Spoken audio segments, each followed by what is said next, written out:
mais nag man du ma ci sonn xam nga lu tax du ma ci sonn nu ala kulli aal dina am ñuy gëm ak ñu dul gëm sagam yàlla bi ñu sàkk la am ñu gëm ak ñu gëmul mais seen antenne bi chaque jour ngeen jox ko kenn mun leen ñii corona lañ kii corona amul te mi ngi rey.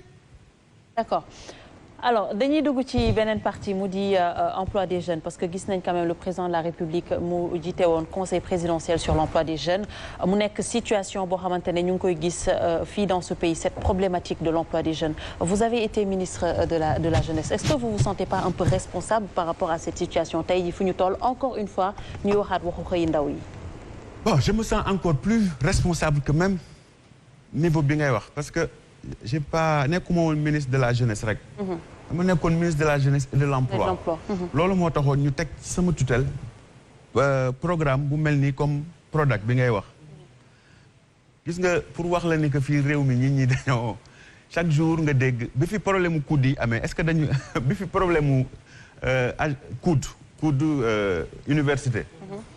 bi ñu fi dee wax ay problème de gestion est-ce que dañuy wax Mary Teuw moo ko def ah pourtant dañuy directeur coude de noonu la directeur Prodac amee par exemple mais man bon c'est normal hein moi je tape je dis ce que je pense et j'ai des détracteurs nag day am ñoo xam ni bon mënoo di dóor waaw mënoo di dóor ca kenn du la dóor waaw mais ah non mais madame encore une fois journaliste nga ministère yi dafa am tutelle technique ak tutelle financière man tutelle technique mooy dañ naan ma lii lañ fi def lii lañ fi def ñu woo ma jox techniciens yi ñu xool man leen d'accord nañ fay bi xam nga boo yorul kees signé woo kay joxe xaalis bi bu gisee sa signature du fay yaa ñu bëgg laa laaj waxe xaalis dañ lay tooñ rek condamné nañ fi ñetti journaux dama bëgg ta wax rek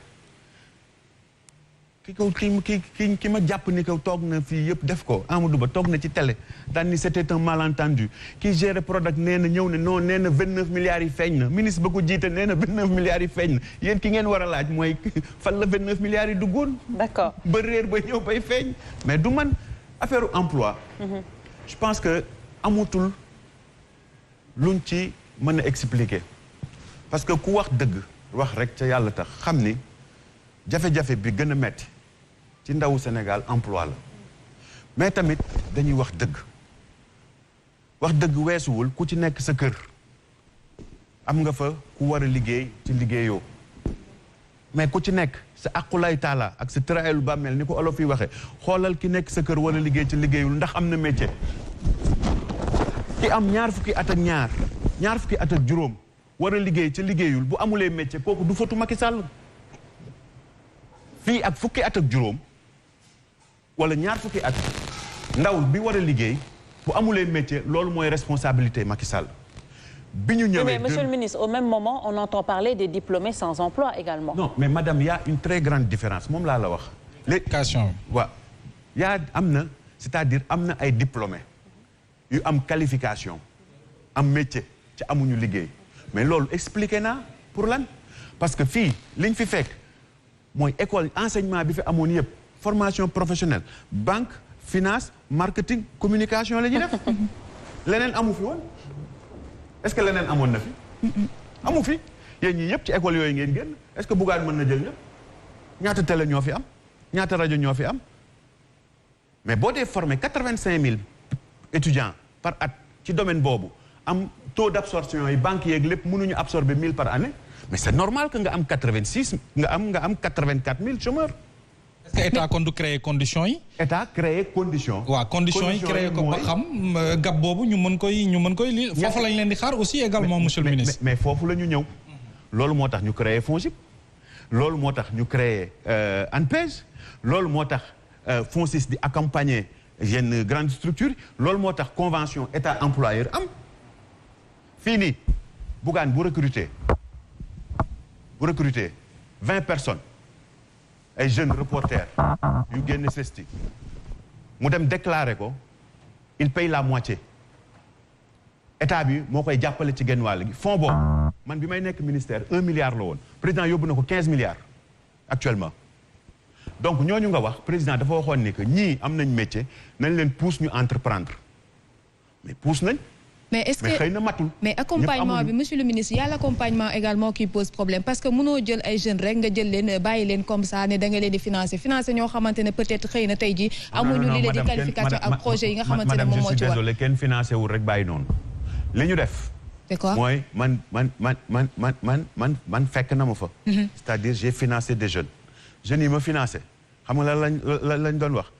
biñ mu wéeteeg président sa ministre bi ay projets yu bancable fii la ma Pape Cheikh Sylla tuddee oui les jeunes disent que oui vous ne cessez de répéter que on veut des projets bancables mais dama dem ñu ni ma mais ça waay risques yi président ni mais les risques sont supportés maintenant par l'État on allège parce que mënuñu woon bind ay projets yoo xam ni c'est bancable mooy da ngay wax nan ngay liggéeyee boo jëlee xaalis bi nan ngay liggéeyee nan nga ciy dunde ak nan ngay fayee remplir critères yooyu bi mu jafee dañu recruter ay ingénieurs financiers ñuy bind projets yi gratuitement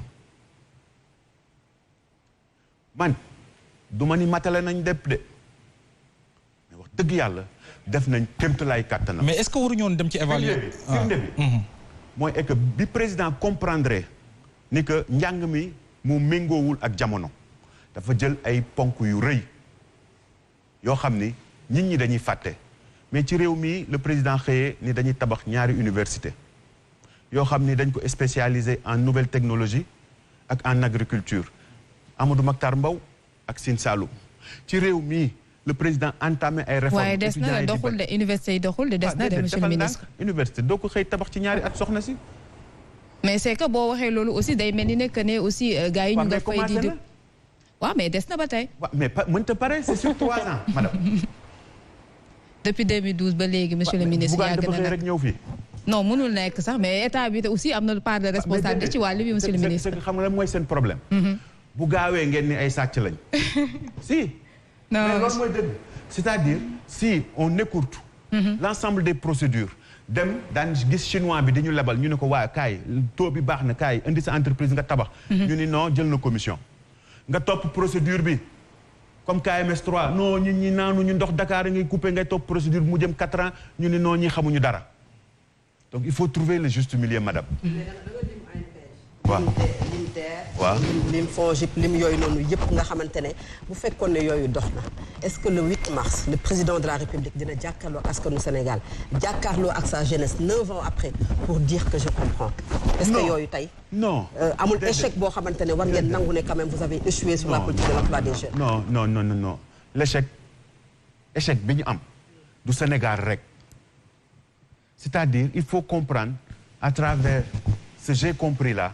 du échec gu Sénégal xam nga lu tax parce que 2 ans ci ginnaaw 60% wu jeunes yi ils ont voté pour le président Macky Sall mu gagné au premier tour l'échec j'ai compris bi muy wax mooy j'ai compris bi muy wax mooy relance économique bi ñu arrêté ay taleek arrêté ay leneen yamale ko ci dispensaire ak emploi des jeunes loolu mooy j'ai compris bi c'est pas ay dañoo échoué wala bu ñu échoué woon du ñu faluwaat 2019 c'est que dañu bàyyi c'est que xam ngeen réew mi fii dafa am ñoo xam ni ay spécialistes u propagande lañ discours non c'est vrai c'est que c'est-à-dire bari na luñ fiy wax comme affaire Prodac bii nga wax dañuy jël coow yóbbu ba fenn après ñu taxawaat bi nga may woo di ma invité dama la wax du ma ñëw man dama la doon tooj man la du ma ñëw sa émission yow nga ni ma lu tax man la non dangaa invité benn nit ndumbelaan mu ñëw toog bind livre am ñu wax ci réew mi yëpp woy sàcc nañ pétrole bi jële nañ ko xaw ma fee Thierno Sall démissionné na jox nañ ko Total jox nañ ko kii jox nañ ko kële mais affaire bi ni fourage dalu xidéem yow dellu si waat ci wax fii ban journal ak ban télé moo fi waxul Thierno Sall démissionné na ndax dañoo jël pétrole bi jox ko fële Ousmane Sonko taxaw naan waxoon naa leen ko Abdou Mbaye naan ñii ay sàcc lañ. alors le débat c'est pas non dama lay jox man ay exemple laa lay jox. Sénégal yépp jàpp nañ tey ne que pétrole u Sénégal jox nañ ko Total versé ñu ticket signé contrat daan ni dinaa fi tabax école loo xam ne mënul ci dellu gannaaw ñu jox ko mu dem forêt ji. biñ koy jox ñu ngi naan am na ñuy ruumandaat ci kaw te li tax mu bon mooy dañuy ruumandaat ci kaw naan non seen waa ji pétrole la jàng xam na fi mu nekk da koy jox tubaab yi ñooñu dépensé 100 millions de dollars 100 millions de dollars dem bënn fekk ñu fa dara ñu takkaat seen i pot dem pourtant jin nañ ñu sàcc ci réew mi la ñuy wax ni que dañoo nit sàcc na 6 000 milliards ci pétrole sàcc na 39 milliards 4 pétrole président dama lay jox exemple bi ñuy ñëw ci réew mi président daf ni pétrole am na fi juróomi dëkk ñooy exploiter pétrole ci àddina bi américains yi la ànd ak australiens yi français yi britanniques yi russes yi ak chinois yi président ni ñoom juróom ñëpp laay jox comme ça kenn du tas sama réew option politique am la nga ci emploi nga déplacé ko non dama lay jox exemple dama lay expliquer confusion yi nit ñi di entretenir ma lay jox ay cas pratique c'est-à-dire affaire emploi mën nañ ci dellu siwaat way liggéey bi fi am yëpp jox nañ ko tubaab yi fii lan lañ fi jox tubaab yi. alors ñu ngi wax ci conseil présidentiel boobu nga xam ne le président de la république moom moo ko jiite ci question de l'emploi lañ des ba tey. mais yow nekkoon nga ministre de la jeunesse. naka nga mën a comprendre une rencontre aussi importante que celle-ci ki nga xam ne moom la ñu dénk wàllu ko jeunesse gisuñu ko benn yoon foo xamante ne impliqué wu na ci wala foo xamante ne yëkkati na ay kàddu ban appréciation nga am ci loolu. muy le ministre de la jeunesse nee na Fatoumata Tall. mais aw ma ci benn appréciation parce que yëpp noonu lay doxe c'est-à-dire nañ bàyyi jaxase xel yi état mooy doxe noonu état bu président de la république taxawee ministre du wax c'est que bu ñu juum di jëli lu ñu xamul wala kii nañuy gëstu président de la république bu taxawee ministre du wax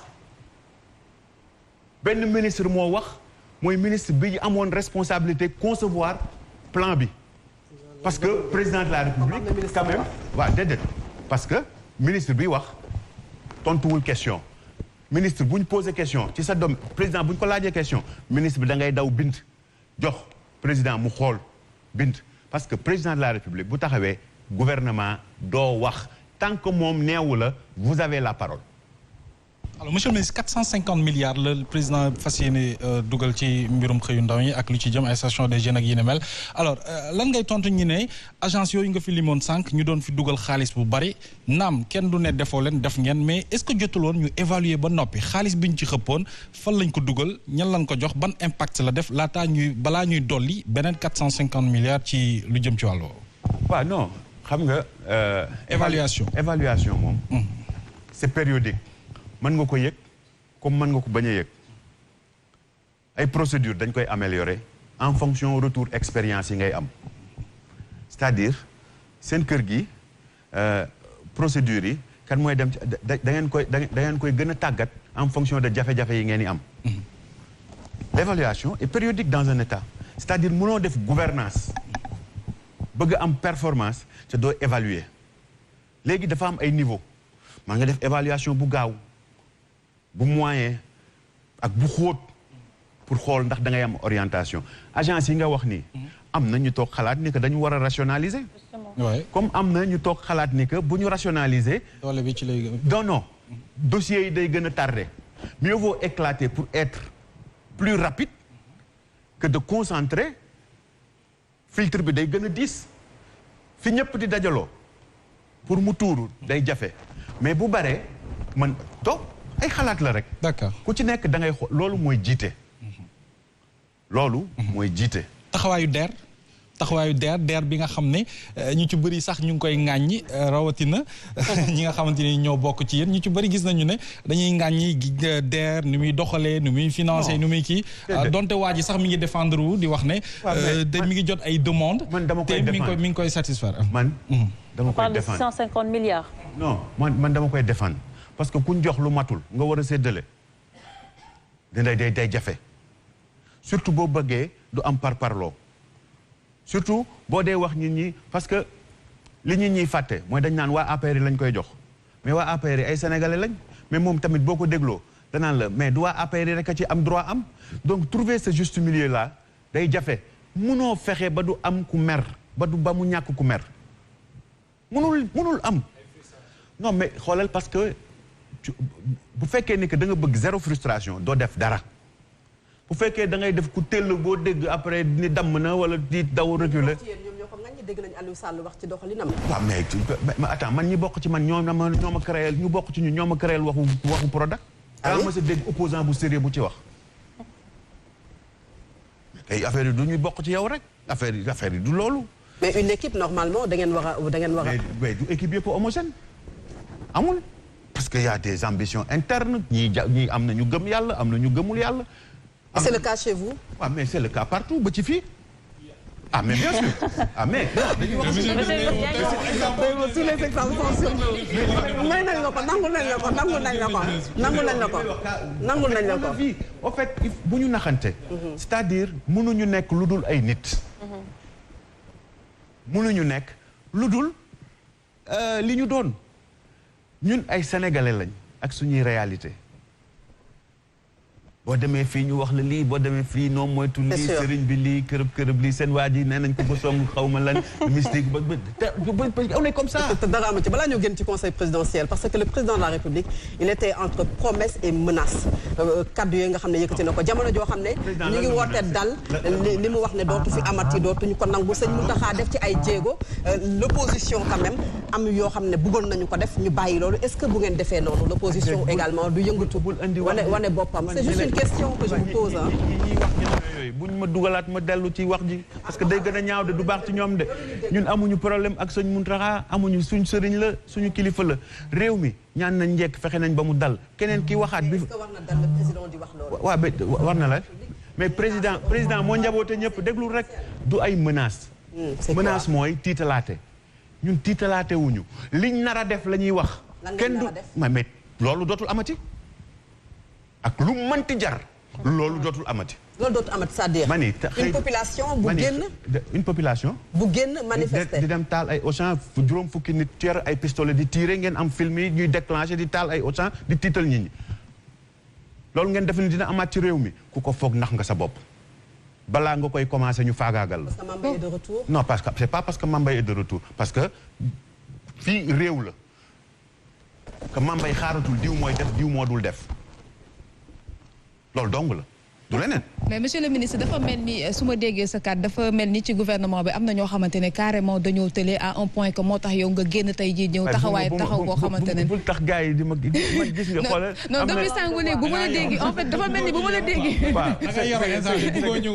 c'est que bu xam nga bul tax ñi ma faral ak sama waa camp defe nii parce que boobu ba léegi ñu yónni ay xale defe ni dama leen a rey ak ay dama leen tiit man dañ ma bëgg a teg foo xam ni wax dëgg yàlla nekkuma mais damay wax li ma xalaat li ma wax noonu du man rek maa ko wax avant mënuma woon wax loolu parce que boo bokkee ci gouvernement dafa am collégialité mooy lu kenn ki def yee ñëpp ko def man bokkuma ci gouvernement ci président laa far te jàpp naa ni tolof bu am mënta doon président parce que président da koo jël dénk kenn mais yëf yi bu doxoon ñi war a doxal buñ doxaloon nañ waroon a doxale mais du am embouteillage ci rond-point yi. c'est-à-dire ba yenn yi di am. c'est-à-dire gis nañ ne ci manifestation yi kenn génnul ñu bari kenn génnul ci ministère yëpp dañoo daw. non après la ñu commencé génn di wax non c'est que loolu mooy erreur politique bi njëkk a am loolu man dama jàpp ne que erreur politique la parce que saawaay ba mu ne xool gis affaire yi garaaw ñu naan parce que yéen da ngeen dul seetlu wala bëggu leen seetlu.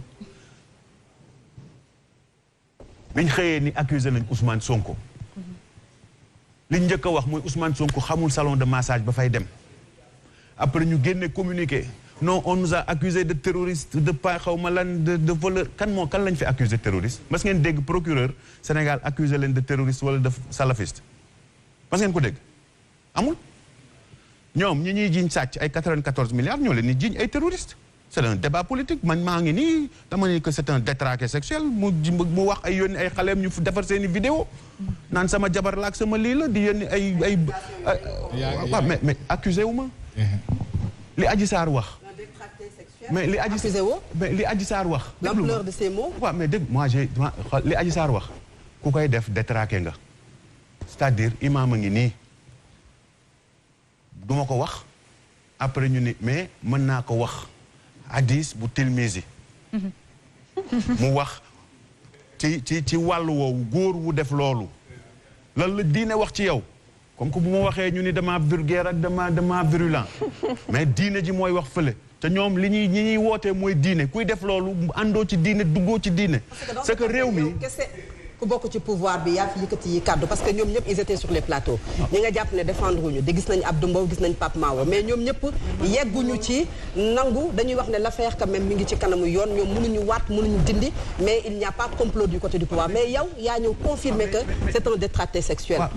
mais parce que loolu la Adji Sarr wax du ay nitam dañuy ñëw ci seen plateau yi yéen a génn ay dossier du fii la Ahmed Aïdara génne dossier médical bi ñoom ñëpp ni pat fii lañ génne dossier médical bi naan lii baax na lii baaxul lee baaxul du wax yu faux yooyu moo dajaloo ba réew mi yëpp def ni complot la. on vous le concède monsieur le ministre. non on ne le concède pas loolu mooy dëgg. non c'est-à-dire loolu mooy fay. non du concession. on est d'accord du concession c'est-à-dire li am mooy loolu noonu la demee. il faut que ñu avancer Massamba ak Mademba amu ci. ay dañ ma complot man bu ma Ousmane Sonko jiñoon 94 milliards yi wala mu waxoon ci affaire Prodac yi. wallahi bu ma déggee affaire Adji Sarr bi dajale sama alal dem def ko ci. c'est clair alors mais da nga wax ne que li nga wax yëpp yow ci loolu complot la monsieur le ministre foofu nga ko teg alors pourquoi croire Adji Sarr et ne pas croire Ousmane Sonko. mais parce que madame je vous l'ai dit et je vous le répète yeggaguñu jugement quand même. madame parce que je vous le dis et je vous le répète il m'a menti 10 fois il a menti aux Sénégalais 10 fois. xam nga raisonnement par récurrence ñi def mathématique xam nañ raisonnement par récurrence on suppose on constate mais après ça vient. li nga wax ne est-ce que mën nga xaar na lu nekk mën na la ci fekk. bu jógee ci Ousmane Sonko. waaw du man nee naa na ma porter plainte. mën na la porter plainte parce que accusation yi vous êtes la première personne bu ko def ci kawam. waaw yow attends. yaa ngi xaar loolu Adji Sarr bi ko Adji Sarr bi ko soxna si Adji Sarr nee na Ousmane Sonko dafa ñëw 31 décembre. ñëwaat tabaski ñëwaat yeneen jour moom jour yi muy feebar c'est bizarre bu ma puus ma wax lu ma bëggul wax munoo ma woo ni ma nañ wodd wax ji ba pare di ma wax yi waaw mais man dama la laaj li ma la wax nii damal jël am ngeen télé am ngeen vidéo am ngeen image yi sénégalais yëpp gis nañ ko jëlal nga teg mu doon tontu bi. D'accord. Fa laa mën a yem. Alors bul tax. ñu engagé la partie politique. mais du ñëw. d'accord moom nga. mais ki ko njëkk a wax kay moo ko plainte moom mu ni du dem wuyu woo sénégalais yi ni dañ ma complot. mais madame xalaatal bu baax li ngay wax journaliste nga nag. alors monsieur le ministre ñu ñëw ci mbirum politique parce que li ñu dese xam naa ci waxtu bëriwul ñu ngi wax ci wàllu élection locale yu ñu dàq boobu ba léegi alors yow ban lecture déjà ngay def ci coow lu fi juboon yëpp amuñu occasion pour waxtaan ceeg yow ci élection yi nga xam te ni élection locale yi pousse nañ ko poussati waat ko Sénégal gi yëpp di réclamer ci ñuy respecter calendrier républicain bi élection locale yi ñu mënta tëgg ci réewum Sénégal yow ban jàngat nga ci am. waaw man dama jàpp ni liñ ko dàqaat ko. mais ci biir ay waxtaan lañ ko dàqe. ci biir waxtaan aussi la ñuy jàppee bis bi. donc foofu jarul werante lu ñëpp d'accord lu téeméeri nit bokk bu juróom ñeent fukki yi ak juróomi ne lii la. defe naa xel mën na nangu. ma jàpp naa ni dialogue national bi pratiquement am na ay points de divergence mais lu ci bari nangu nañ ni que mënuñu ko def. parce que c'était pas xel nanguwul woon ñoom ñu exiger ni que dañuy auditer fichier bi majorité bi nangu ko ñun processus audit bi dafa am temps bu muy jël pour mu doon lu wér temps boobu bu ko jëlee après dafa am ay lu ñuy wax ay exigences ci code électoral il faut que ñu ubbiwaat liste yi def révision yi délai yooyu bu ñu ko bëggee respecter mais xel mën na jàpp ni que fii ak juróom jàppuma ñaata weer boobu defuma comparaison bi mais en tout cas bu dee depuis janvier boo commencé compter janvier fukki weer ci kanam mënul woon nekk wala fukki weer ak benn 11 mois à peu près depuis début donc loolu la ñu wane woon donc dàq ko. yéen foofu ngeen ko tënk mais est-ce que. non du ñun ñoo ko fa tënk. waaw mais d'accord mais souvent seen i kàddu loolu ngeen di wax mais est-ce que nekkul seen ñàkkum pare ci élection yi war a tëgg muy élection locale doon élection yu am solo nag ci yéen est-ce que nekkul ñàkk pare gi ngeen ñàkk pare moo tax élection yi ngeen di ko randal ak saa su ne. compte tenu de la situation du pays. li fi jotoon a xewaat lu mel noonu. non il buñ dugg ci affaire yooyu. c'est-à-dire fii ay nit ay waxtaan c'est que nañ bàyyi. di def est-ce que pare ngeen quoi. waaw mais buñ paree ku dem mën sa morom duma ay élection pourvu que na nekk lu def démocratie ku mën gagner na leer rek. monsieur le ministre coow li bëri na aussi voilà coow li bëri na aussi ci seen biir parce que gis nañ récemment fi nga xamante ne moo di cadre yi réunir woon nañ gisuñu fa kii la di ministre Amadou Ba yow mi je pense pas que ne demoon nga aussi ci rencontre boobu ñu gis ne Diouf Sarr par rapport ak affaire Dakar bi mairie Dakar bi ndax yow da ngay samp sa nënd moo coow affaire Ousmane Sonko bi déedéet non pare nañ ci Sonko nañ ñëw un peu rek ci local bi ak mairie bu Dakar parce que coow li bëri na gis nañ ci également Barthélémy samp na ndëndam ci mairie bi voilà mais dafa mel ni dafa am ay divergence seen biir yéen. waaw mais divergence kay faaw mu am. parce que ku nekk nee na man la. du biñ pare élection yi dama ni man maa tax ñu gagné Dakar Amadou Ba ni moom moo tax ñu gagné Dakar. Diouf sax Amadou Ba tax ñu gagné Dakar. Amadou Ba gagné Dakar loolu moom maa ko wax. sa xalaat nga wax rek. bisimilah jàmm li mu joxe dafa bari. li mu joxe moo bari amul problème. Papa li ma metti mooy sa li nga wax kenn déggu ko ndax yëkkati woo woon sa micro. dama ni ko Amadou Ba gagné Dakar moo gagné Parcelles. D'accord Amadou Ba moo gagné Dakar. boo demee danaa la Moussa Sy danaa la moo gagné Parcelles. Moussa Sy man boo waxee dama naan la ñun bi ñuy dem Amadou dafa ragal. waaye ma ne Amadou gagné Dakar ñoo gagné. te bu ngeen bëggee gagné waat ngeen ko dellu si waat. boo demee Yoff Diouf Sarr ni la moom mooy gagné. waaye bi Diouf Sarr barki dem. non mais de toute façon. am na loo wax nag barki dem loolu maa la ciy laaj tuuti. barki dem bi mu wootee réunion moom Diouf Sarr. waaw. barki dem. waaw bi mu wootee réunion. waaw te am ñu mel ni yéen ay ténor fekkewuñu ko. waaw ba nga xëyee da nga koo tontu. dama ne lañ fa wax man kay loolu laa wax dama ne lañ fa wax. waaw mais ña ko fekkee rek la yitteel man yitteelu ma.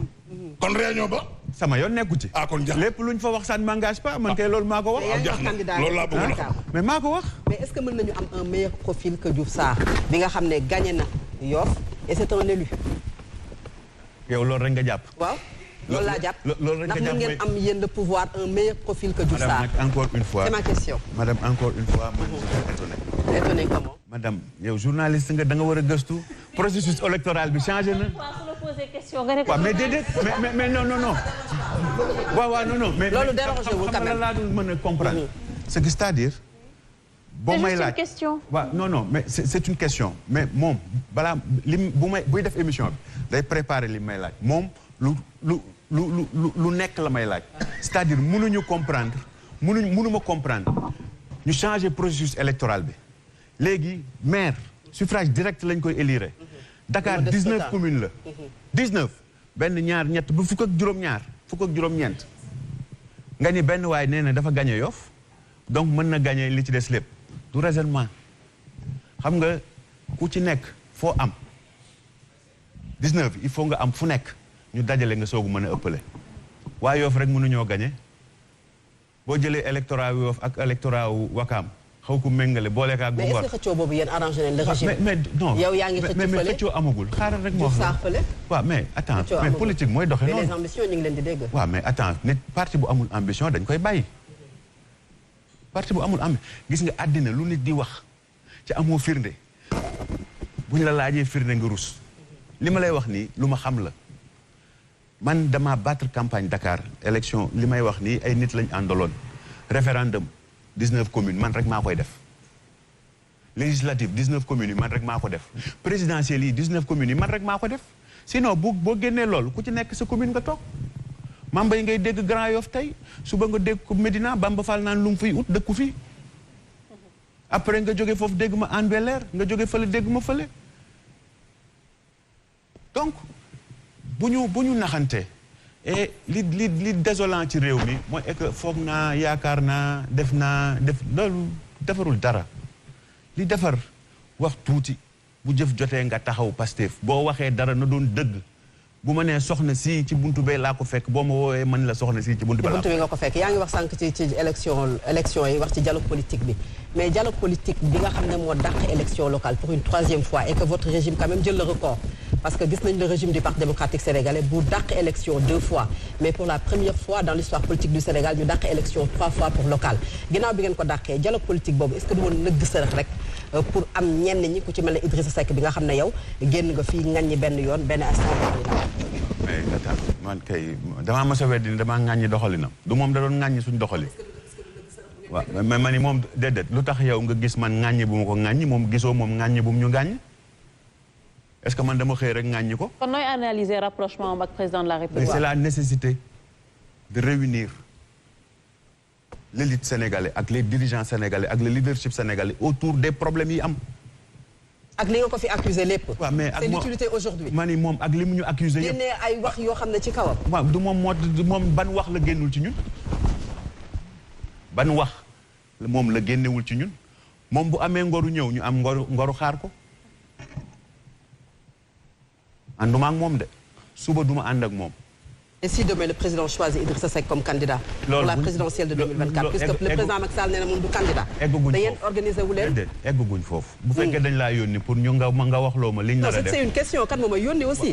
donc ça c'est mon manque de respect. personne yónni non je retire maa ngi jéggalu. ce sont mes questions yoo xam ne je les prépare. mani c'est pas ici que je vais dévoiler suñu stratégie fii ku ci nekk li ngay def suba da nga koy nëbb pour bañ sa moroom xool ko.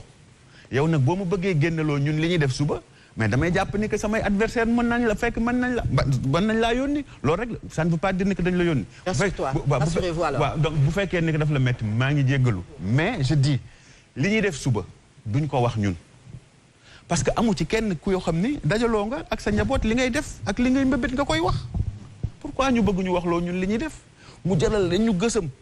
wax sos yaakaar ku nekk kii non Mambé yaa fi waxoon ni que doo jàppale kii di xaar nag taxaw temm di la vaar. yaa ne doo mës a ànd ak moom ëllëg wala waxoo lool. non fan laa ko waxee. ah d'accord c'est clair. c'est très clair. alors peut-être une dernière question laata ñuy tëj parce que quand même li ñu joxoon ci wàllum waxtu jot na Mohamed. dama bëggoon mu ñëw ci Idrissa Seck par rapport ak coalition bi ñu gis ne monsieur le ministre yéen a ngi gën a yaatal seen coalition bi nga xamante ne nii amee ngeen ko ku ne ngi ñëw ba tey jii nii yéen loolu sax tax na leneen juddu muy opposition bu nga xamante ne nii ay ndaw lañu fëlaat ci wàllu politique bi alors ci geneen wet gi itam gis ne ni yéen a ngi dajale loo leen mën alors c'est quoi le projet. ñu laaj la ko ndax xëy na da ngeen di gën a yaatalaat seenu ginnaaw après 2024 wala itam da ngeen di waajalaat dëggal seen bopp ak le président Macky Sall pour 2024 sampaat seen dënd. man je pense ni que ak lu mën ci am un projet générationnel mën nañ ko am man boo seetloo li ëpp ci samay xarit ci opposition bi lañ bokk honnêtement bari na ci ñoo xam ni samay am di jàmm lañ seq nañ demlante ak ñëw te pourtant bokkuñu cadre politique samay xarit lañ et de vrais amis c'est réel donc pour njëriñu réew mi je pense ni que amul lu nit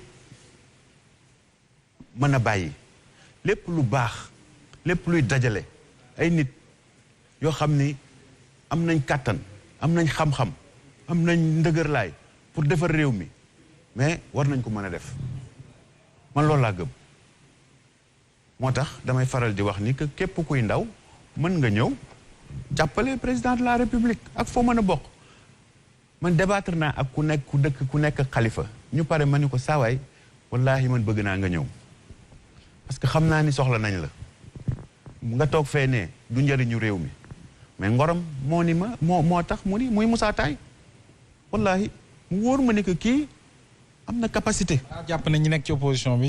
non fi nu féetee du njëriñu réew mi. non. mën nañ fa féete mais ñi fa nekk am na ñu am xam-xam am na ñu mën dara c'est pas parce que dañuy opposé wu xamuñu dara am na nag ñoo xam ni dañuy opposé wu ba dara rek way maa demoon fii way naan chaque jour nga ni baaxul te doo mës a wax li baax ak boo nee liggéey ndaw ñi baaxul da nga naan nii ngay def pour utal leen liggéey boo nee télé bugaan bi couleur bi baaxul da nga naan kay couleur bi moo baax. mais bëgg ko teg ci way lu ñu wax rek nga ni baaxul ak di wax di jëmale feneen loolu ala kulli haal day nax saay. très bien di la jaajëfal bu baax a baax monsieur le ministre d'avoir répondu à notre invitation ñu ngi lay bàyyi nga tàggatoo ak téléspectateurs yi.